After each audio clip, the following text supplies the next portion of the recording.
AUKUS is an industrial timeline, not just a submarine deal. The most common mistake in military analysis is treating one number as the whole answer.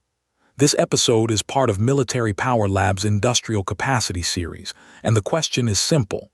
What does this power signal actually mean once money, industry, logistics, readiness, and alliances are separated? The headline is this: Australia's future power depends on shipyards, nuclear skills, basing, maintenance, and allied industrial integration. That does not mean a simple ranking can decide military power.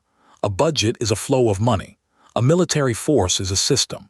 It includes trained people, usable equipment, maintenance capacity, ammunition, command networks, logistics routes, industrial depth, and political will.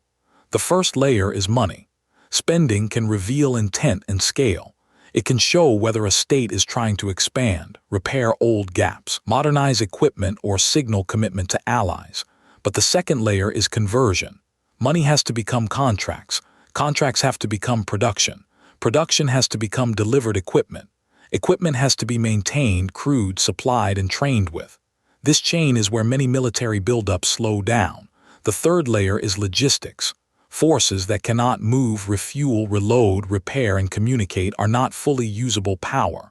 Ports, rail, depots, spare parts, fuel, data links, and command systems often matter more than the headline platform count. The fourth layer is industrial capacity. In a long crisis, the key question becomes how fast a country and its allies can replace losses, produce ammunition, repair equipment, and scale critical systems. The final layer is alliance math. Some countries are powerful alone. Others matter because of geography, basing, reinforcement routes, intelligence links, or their role inside a larger coalition. So the verdict is not that one side automatically wins or loses. The better verdict is this: military power is produced over time. The visible number is only the start.